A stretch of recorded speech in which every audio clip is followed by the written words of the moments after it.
أنفسنا وسيئات أعمالنا من يهده الله فلا مضل له ومن يضلل فلا هادي له أشهد أن لا إله إلا الله وحده لا شريك له أشهد أن محمدا عبده ورسوله اللهم صل وسلم عليه وعلى آله وأصحابه.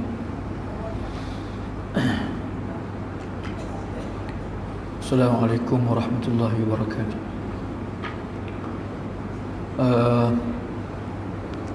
Kita sambung hadis Bulughul Maram.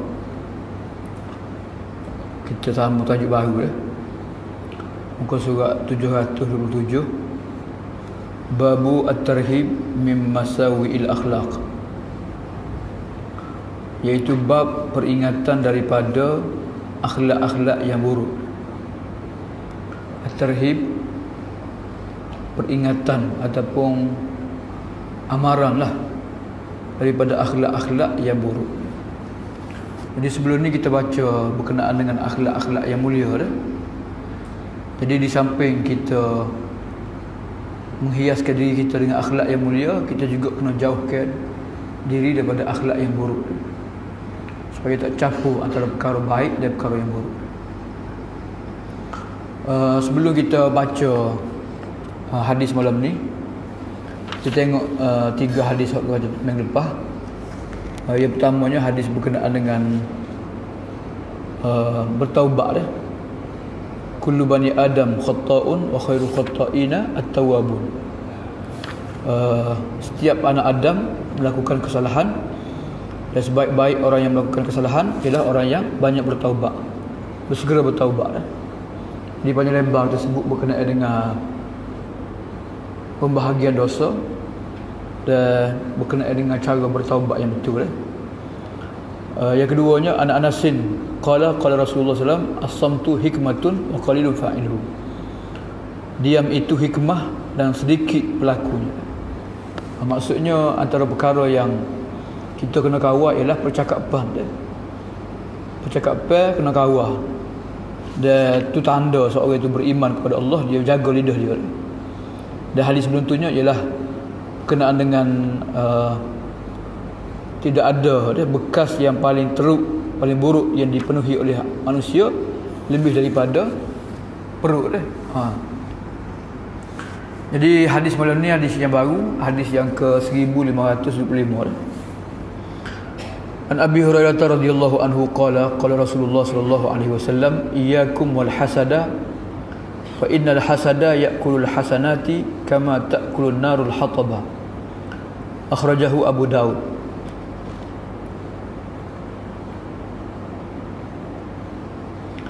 Riwayat daripada Abu Hurairah radhiyallahu anhu, beliau berkata, sabda Rasulullah sallallahu alaihi wasallam, jauhilah ataupun waspadailah kamu daripada sifat hasad dengki, kerana sifat hasad itu boleh memakan kebaikan dan kebajikan sebagaimana api memakan kayu-kayu yang kering. Hadis dikeluarkan oleh riwayat Abu Daud, Imam Abu Daud. Daripada Abu Hurairah radhiyallahu anhu, beliau berkata, sabda Rasulullah sallallahu alaihi wasallam, jauhilah sifat hasad kerana hasad itu memakan kebaikan sebagaimana api memakan kayu kering dah. Al-hatab ni kayu yang kering dah. Akhrajahu Abu Daud, hadis riwayat Abu Daud. Kalau ikut tahqiq hadis ni, disebut bawah tu hadis ni dhaif dah. Diriwayatkan oleh Abu Daud dalam kitab Al-Adab, bab fil hasad, dari Ibrahim bin Abu Usaid, daripada kakeknya, daripada Abu Hurairah secara marfu'. Imam Bukhari mengatakan tidak sahih. Albani berkata perawi-perawinya dipercayai selain kakeknya Ibrahim, dia adalah perawi yang tidak dikenal. Jadi kesimpulannya hadis ni dhaif lah. Hadis ni dhaif. Tapi kenapa Imam Ibn Hajar awak mari hadis dhaif dalam tajuk ni dah? Tak ada hadis sahihnya. Okey, yang pertama sekali dia nak ayat berkenaan dengan hasad dengki lah. Hasad dengki ni ada hadis sahih. hadis hak masyhur, la tabaghadu wa la tahasadu wa la tadabaru. Nabi larang jangan kamu benci membenci, jangan kamu dengki mendengki, jangan kamu berpaling sama kamu dah. Memang ada lah. Dalam Quran pun Tuhan mencela sifat orang Yahudi. Am yahsuduna an-nasa ala ma atahumullahu min fadli. Adakah mereka sanggup dengki terhadap apa yang diberikan oleh Allah kepada manusia? Nak dengki pada manusia kat Tuhan dengki lah. Sebab Tuhan boleh beri kepada siapa yang dikehendaki dah. Jadi maksud sininya ialah orang Yahudi ni iri hati terhadap Nabi Muhammad dah, terhadap bangsa Arab. Kenapa? Kerana Quran, wahyu, kenabian turun pada bangsa Arab, tidak turun pada mereka dah. Dan dalam Quran pun kita baca wa min syarri hasidin idza hasad. Surah yang paling akhir dah, surah An-Nas. Surah Falaq dah. Surah Al-Falaq, wa min syarri hasidin idza hasad.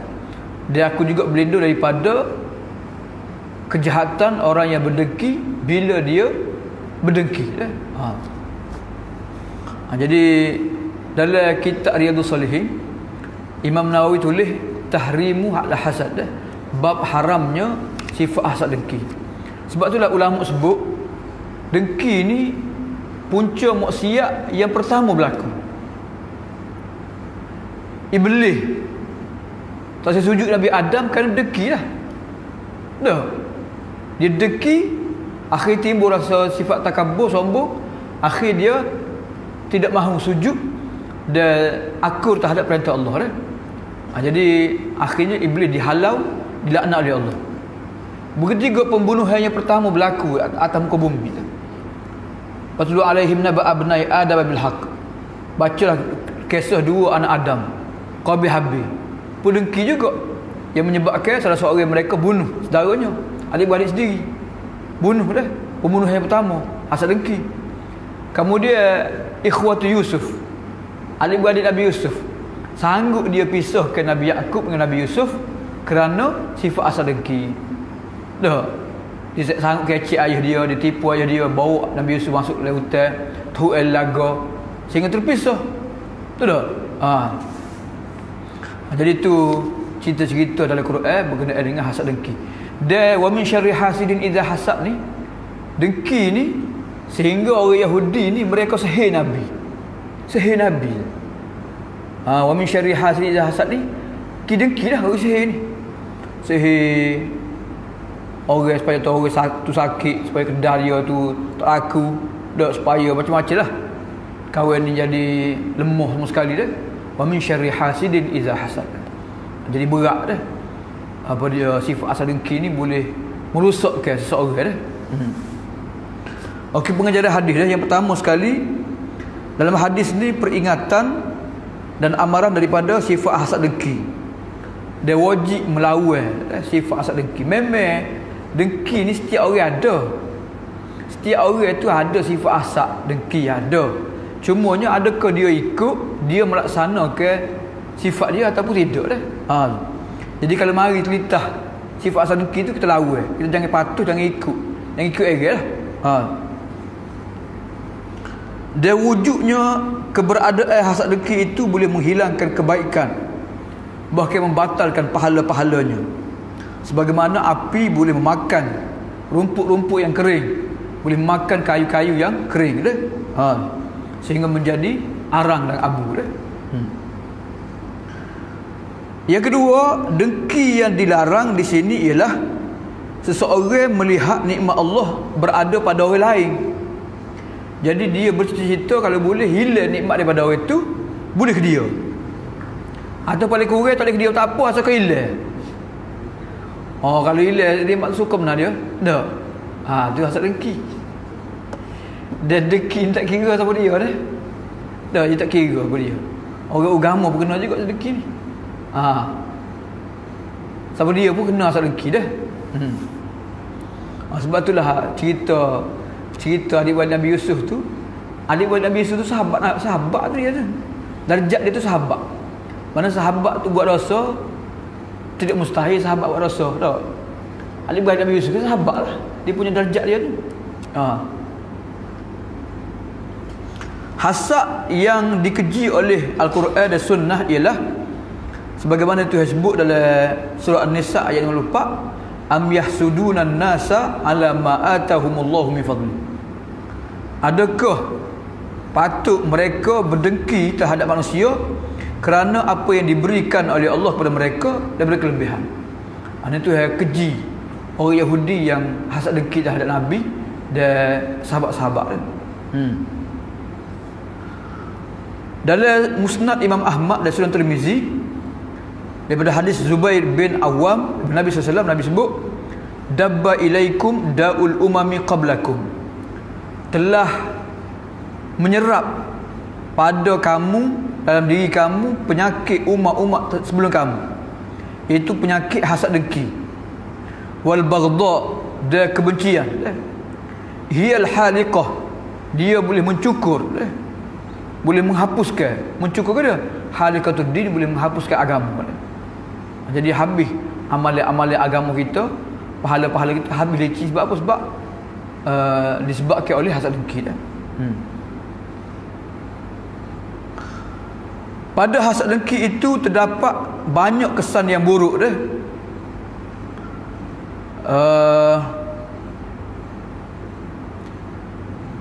Katanya Ibn Rajab, dia keempat dia, katanya Ibn Rajab, memang hasad dengki ni ada pada naluri manusia.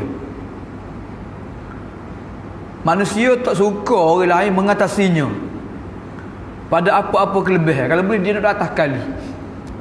Tak si orang kaya pada dia, orang cidik pada dia, tak si lah. Orang lebih dia tak si, dia nak dia tinggi sekali. Tu memang gitulah. Tapi sebahagian mereka ada yang berusaha untuk menghilangkan nikmat daripada orang yang didengki. Dia cuba hilangkan. Kalau orang tu boleh jawatan, orang tu boleh pujian, dia cuba nak halal, nak buat lah. Dengan cara kezaliman, sama ada dengan perkataan atau perbuatan. Ada sebahagian mereka yang berusaha untuk pindahkan nikmat tersebut pada diri dia. Ada sebahagian yang nak menghilangkan nikmat tu saja, nak supaya hilang saja. Dia tak kerja apa dah, tapi dia bercerita supaya hilang saja dah, tanpa dia berusaha dah. Jadi ketiga-tiga ni niat saja, ataupun niat dia berusaha, ataupun dia berusaha untuk pindah diri dia. Tiga-tiga ni hasad dengki yang dicela oleh agama dah. Bahagian yang ketiga, bahagian seterusnya ialah ada manusia ni dengki pada orang lain, tapi dia tak ikut arah. Mari saja perasaan tapi tak ikut arah dah. Dia tidak melakukan kezaliman, dan dia tidak buat apa-apalah. Cuma ada lah rasa iri hati tu ada. Jadi riwayat daripada Al-Hasan disebut tak dosa orang yang ada sifat iri hati sahaja, dia tak berusaha apa-apa, tak dosa. Sebab apa? Sebab tu memang naluri manusia tu, gitu kan. Dan bahagian yang lain pula, ada sebahagian manusia ni bila dia berasa dengki dalam hati dia, dia cuba nak hilangkan rasa dengki. Macam mana? Dia menzahirkan kebaikan kepada orang yang dia dengki, dia doa untuknya, dia sebar kebaikan, dan dia cuba atasilah sifat dengki yang ada pada dirinya. Jadi orang ni lah yang boleh pahala lah. Ni darjat iman yang paling tinggi lah.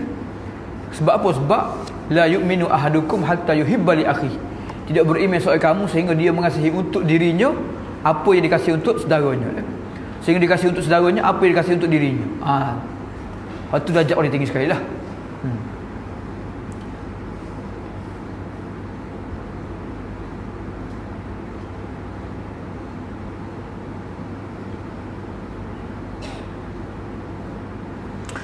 Yang keenam disebut oleh Ibn Qayyim lah dalam tafsir ayat Quran, wa min syarri hasidin idza hasad. Ibn Qayyim kata mempekati molek tu sebut wa min syarri hasidin idza hasad. Dan aku berlindung daripada kejahatan orang yang berdengki apabila dia berdengki. Iza hasad tu maksudnya bila dia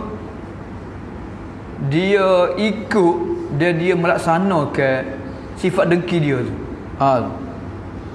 Kerana seseorang tu bila ada hasad dengki tapi dia sembunyikan, dia tidak menzahirkan, tidak mengikutinya, dengan hati pun tidak, dengan lidah pun tidak, dengan tangan pun tidak, maka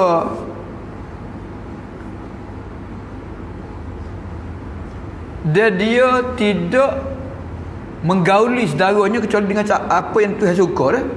Maka tidak ada orang yang selamat bersifat dengki kecuali orang yang dipelihara oleh Allah. Hal ni tak apa dah, tak ada masalah. Yang kedua, ni dengki hak dilarang dah. Mula-mula mari hasad dengki dulu. Mari sifat hasad dengki dah. Yang kedua, mari cerita untuk hilangkan nikmat daripada orang tersebut dah. Dia dua perkara sini dah. Kalau orang dia dengki tu susah dah. Dia nak kalau boleh orang tu susah sama. Tak boleh kesenangan. Kalau orang tu jahil sama. Tak boleh ilmu dah. Kalau orang tu rendah, orang tu apa dia hina sama. Tak sih dia angkat naik tinggi dah. Tu pun sebab dengki juga dah. Ni dipanggil dengki sesuatu yang telah ditakdirkan oleh Allah. Memang Tuhan takdirkan dia susah, dia tu jahil, dia tu miskin, tapi kita dengki tu apa dah. Ni pun tak boleh juga dah. Ni juga termasuk dengki yang dimurkai oleh Allah dah. Dan yang ketiganya ialah saat ni dengki saja dah. Yang kedua dengki dia berusaha untuk buat kejahatan. Yang ketiganya ialah dengki sini maksudnya hasalul ghibtah. Ghibtah ni gana jemaah gua ni ghibtah ni.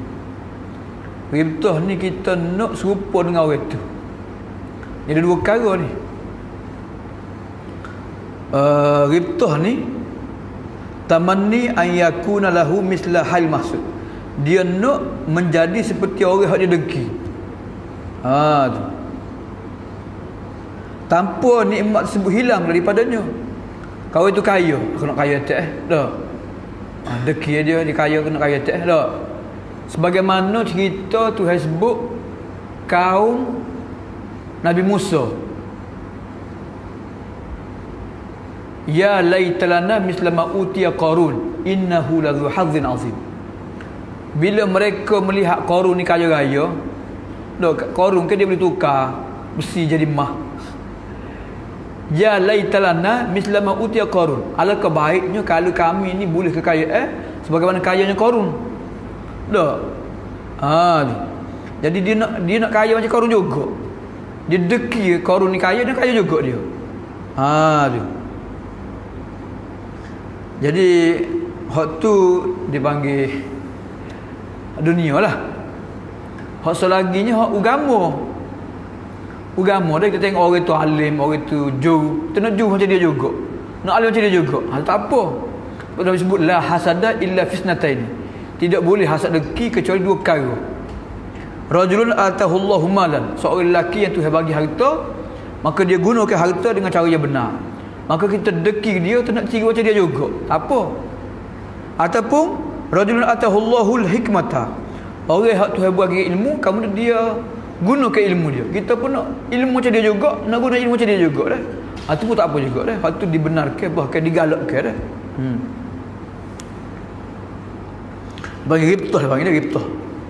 Cemburu dia panggil dia. Cemburu yang dibenarkan lah. Bukan kita nak hilang nikmat dia tak, cuma kita nak tiru macam dia juga.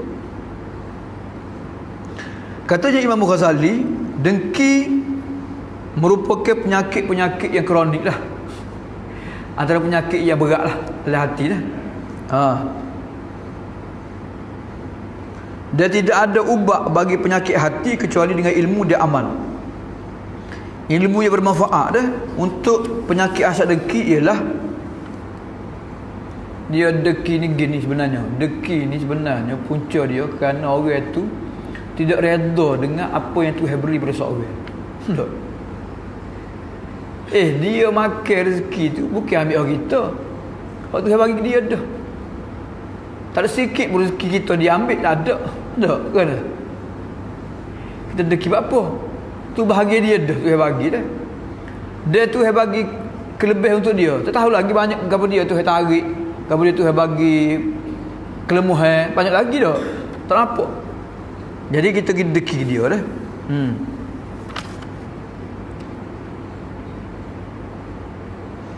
Jadi itu puncalah. Kan tak boleh terima qada Tuhan dah. Memang orang tu pilih, orang tu bagi lebih, orang tu dah. Tak lagi dah. Tak nak deki kan.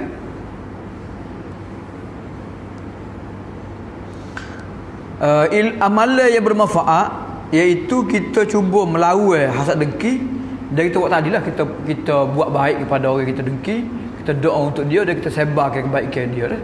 Barulah akan hilang sifat dengki tersebut dah. Itu apa disebut oleh apa dia? Imam Ghazali berkenaan dengan ubat ataupun rawatan nak menghilangkan sifat hasad dengki. Dia pak kita ni hak kesal paling besar sekali hasad dengki ni sihir lah, sihir. Dah. Sihir. Jadi ramai orang kena sihir sebab apa? Sebab hasad dengki lah. Dia sanggup buat apa sahaja. Sampai syirik Tuhan pun sanggup buat kerana hasad dengki. Dah. Allah. Okey, itu hadis yang pertama malam ni berkenaan dengan larangan dan haramnya sifat hasad dengki. Wali Ibn Majah min hadisi Anas nahwahu. Wa anhu qala Rasulullah sallallahu alaihi wasallam, hadis yang ke 1527 laisa syadidu sur'ah, innama syadidu alladhi yamliku nafsahu indal ghadab, muttafaqun alaih. Riwayat daripada Abu Hurairah radhiyallahu anhu, beliau berkata sabda Rasulullah sallallahu alaihi wasallam, orang yang kuat bukanlah orang yang menang bergulak dah, bergusti ni, surah ni dah. Gusti ni, surah ni dia perebuh orang dah, dia perebuh orang, jatuh orang dah. Innama syadidu, tetapi orang yang sebenarnya kuat ialah allazi yamliku nafsahu, orang yang dapat mengendalikan, mengawal dirinya indal ghadab, ketika marah. Muttafaqun alaih. Wa anhu qala, daripada Abu Hurairah radhiyallahu anhu, beliau berkata qala Rasulullah sallallahu alaihi wasallam, sabda Rasulullah sallallahu alaihi wasallam, laisa syadidu bisur'ah, bukanlah orang kuat itu bila dia menang dalam gusti apa dia merebuh orang dah. Innama syadidu, sebenarnya orang yang kuat ialah allazi yamliku nafsahu, orang yang dapat mengawal dirinya indal ghadab, ketika marah. Ini hadis sahih dah, muttafaqun alaih. Jadi hadis ni Nabi hakikat sebenar kuat dah. Memanglah pada penilaian kita, orang kuat ni orang pandai silap dak, pandai bergocah, orang takut dia dak, kerana orang tak dapat kalahkan dia, itu orang kuatnya. Tapi Nabi royak hakikat sebenar kuatnya seperti dia dah. Hadis ini menunjukkan kekuatan yang sebenar, bukanlah kekuatan otot dah, adalat ni otot dah, kekuatan badan tidak dah. Kekuatan sebenar ialah kekuatan maknawi, semangat ni dah. Kuat semangat dah, maknawi semangat dah. Sebab tu kadang-kadang orang sihat pun tak boleh mari masjid. Dia sihat molek, akak besi ke apa, akak semi, mari masjid tak boleh dah. Tapi orang tu lemah, cacat dah, mari juga ngesok mari dah. Subhanallah. Kita pergi Mekah, orang naik kereta roda dah, tak ada kaki, tangan saja jalan, pergi Mekah bawah dah. Subhanallah. Maknanya maknawiyah dia tu kuat dah, dalam dia tu kuat.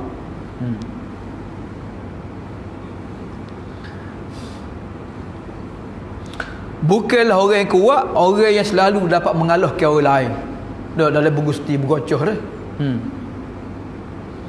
Tetapi orang yang kuat sebenarnya ialah orang yang boleh melawan dirinya, menundukkan jiwanya ketika marah dah. Maka dia dapat mengawal emosi dah, tidak melakukan perkara yang diharamkan. Kalau orang ni backing, orang ni neleh dah, dia marah orang, dia bunuh orang, dia tikar orang, gimana sangat dah, kuat sara mana? Boleh mari gak kan masuk J dah, kena pukul ratu. Tak apa kan ada. Setakat tu ya kuat dia, tak ada lah kan. Orang henal lah, dia marah dak orang, dia tikar orang, dia apa dia tetok orang dah, boleh mari tembok mati, tak ada gapo. Jadi tu bukan orang kuat sebenar dah.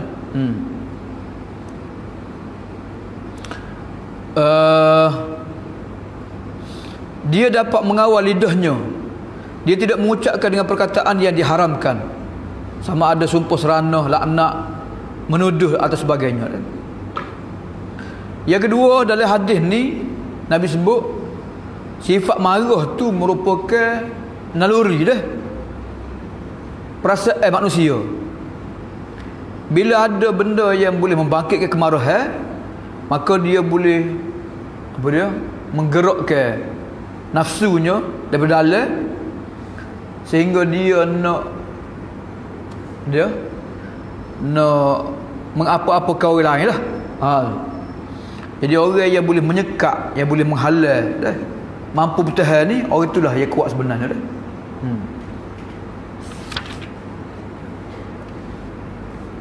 Sebab tu dalam hadis yang masyhur juga, Nabi sebut bila seorang lelaki bertemu Nabi, ditanya, wahai Nabi, minta kamu wasiat pada aku dah. Nabi kata, la taghdab, jangan marah dah. 3 kali Nabi ulang, jangan marah dah. Maksud Nabi pesan jangan marah ni 2 perkara lah.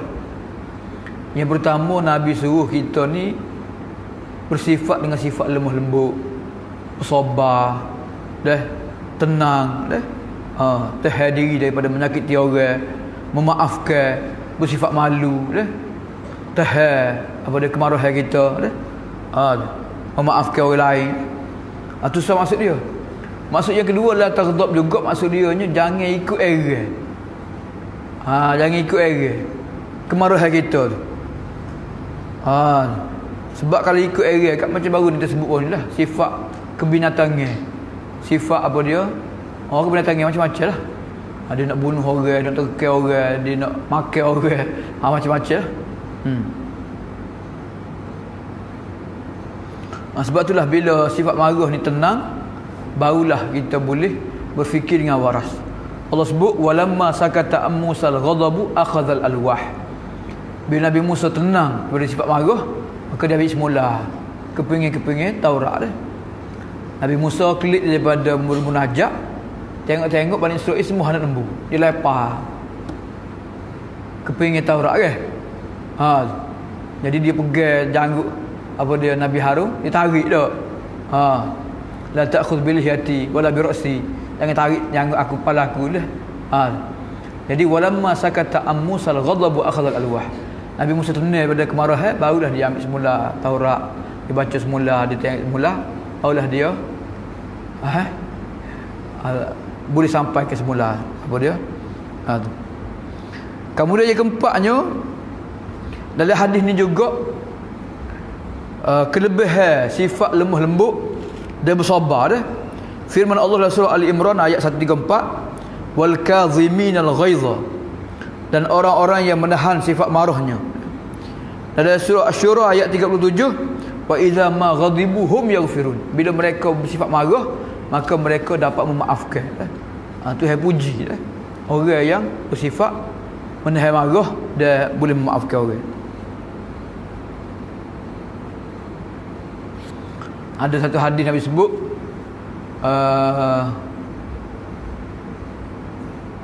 bagaimana wal ghadabu syu'batun junun dah, atau kama qala, marah ni salah satu sifat gila. Wal ghadabu syu'batun junun dah, bila marah ni salah satu sifat gila dah, mana orang tak akan berfikir dengan betul lagi. Dia akan buat apa sahaja dia nak lah.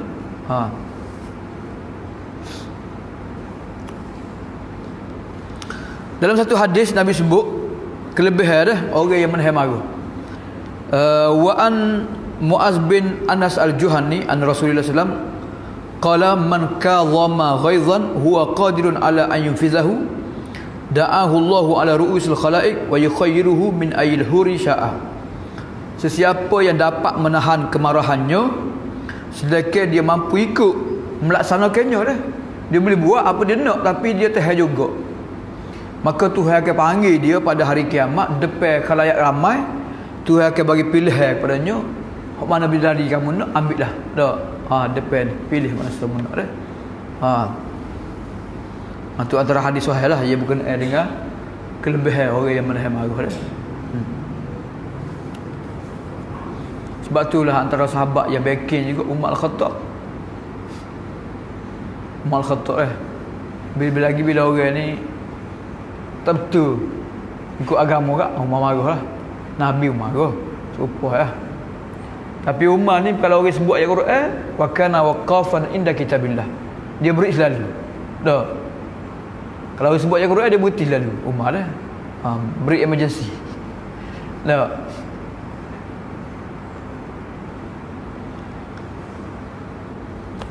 Ini nak ayat di sifat dia wal kazimin ghaizah. Okey, hadis yang ketiga malam ni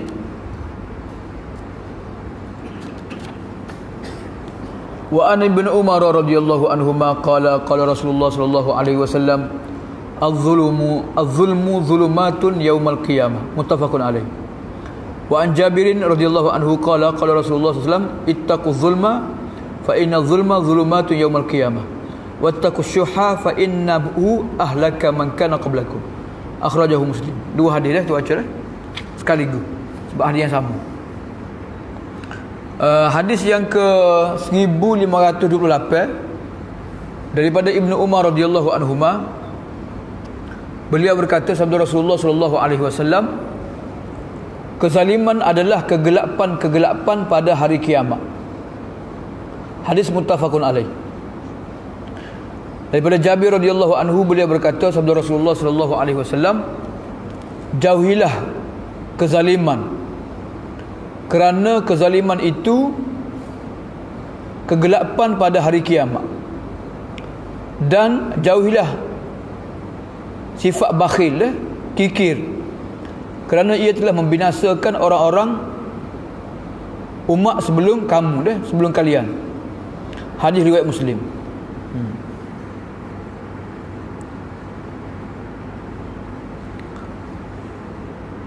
Jadi dua hadis ni dalil haramnya melakukan kezaliman. Kita akan sebut bentuk-bentuk kezaliman.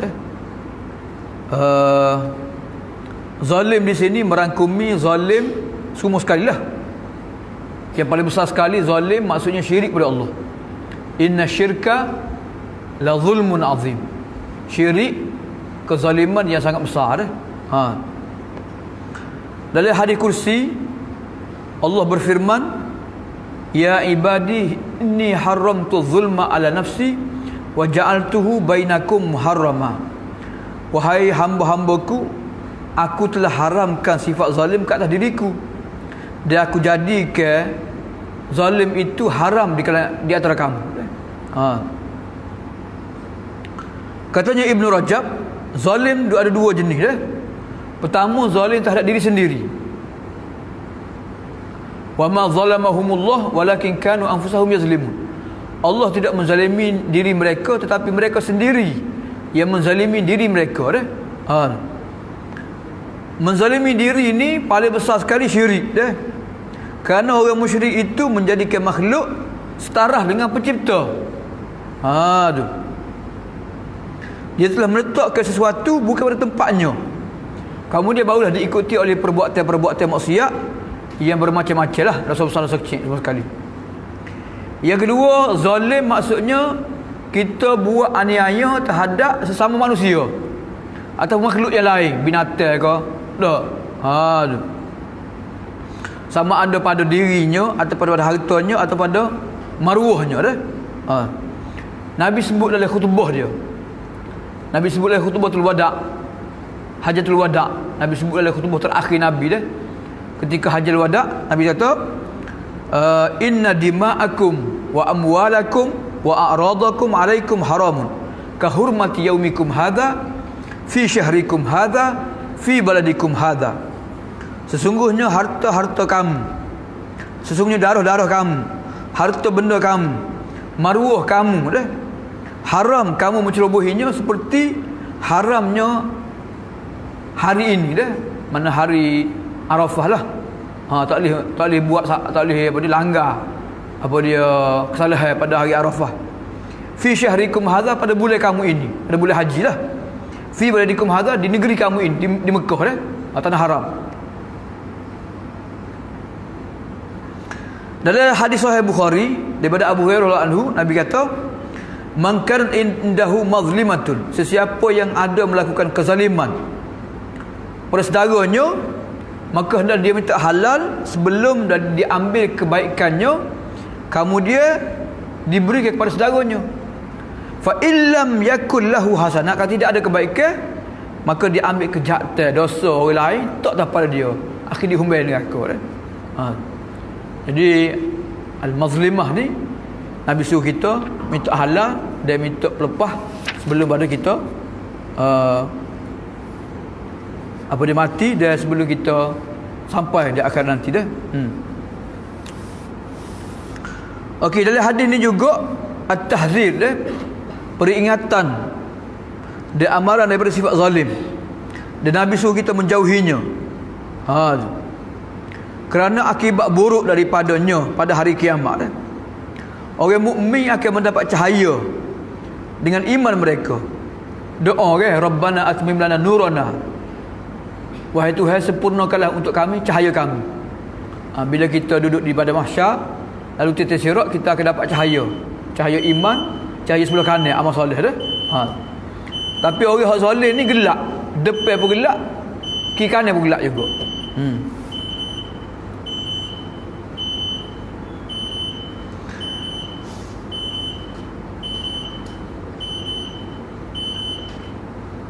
Yang kedua dah, ada hadis ni juga amaran daripada sifat kedekut dan bakhil dah. Sebab ia menjadi sebab kehancuran umat yang terdahulu, mendorong mereka tamak kepada harta sehingga mereka ni merampas hak orang lain, dan berlakunya peperangan dan fitnah-fitnah kacau bilau dah sesama mereka. Tu fitnah di dunia dah. Adapun kehancuran di akhirat, bila kita melampau terhadap harta benda orang lain dan kehormatan orang lain dan menumpahkan darah orang lain, maka tu kezaliman yang paling besar, dosa yang paling teruk. Maka ni juga sebab kepada kebinasaan di akhirat dan azab neraka. Banyak nas-nas Al-Quran yang melarang, yang memberi peringatan, yang mengkeji sifat bakhil. Allah berfirman, wa man yuqa shuhha nafsihi faulaika humul muflihun. Orang yang terpelihara daripada sifat bakhilnya, maka mereka sahajalah orang yang berjaya. Orang yang dikuasai oleh sifat bakhil, maka dia akan berjaya. Dah. Dalam surah Al-Imran, Tuhan sebut orang yang kedekut sehingga tak bayar zakat.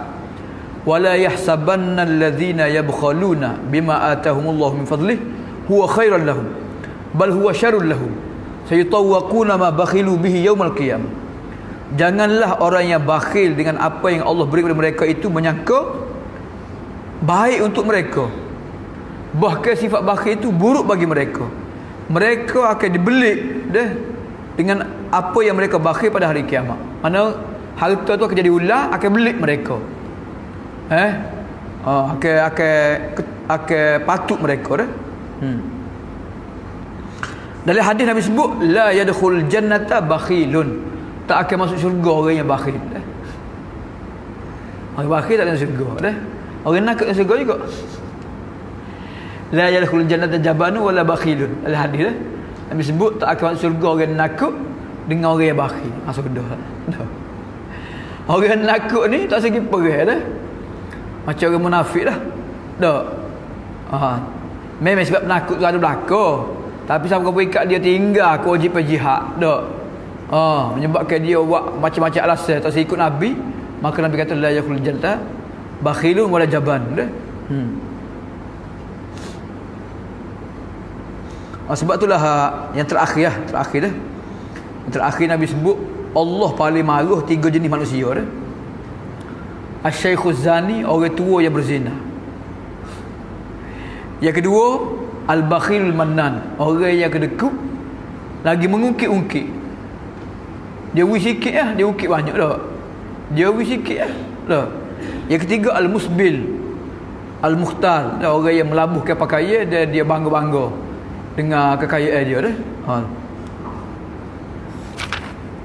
Itulah apa dia? 2-3 hadis yang sempat kita baca malam ni. Yang terakhir ni hadis berkenaan dengan apa dia? Akibat buruk daripada sifat zalim dan sifat bakhil dah. Itu 3 perkara yang perlu dijauhi. Pertama, hasad dengki. Yang kedua, sifat zalim, dan yang ketiganya adalah sifat bakhil dah. Allahu a'lam.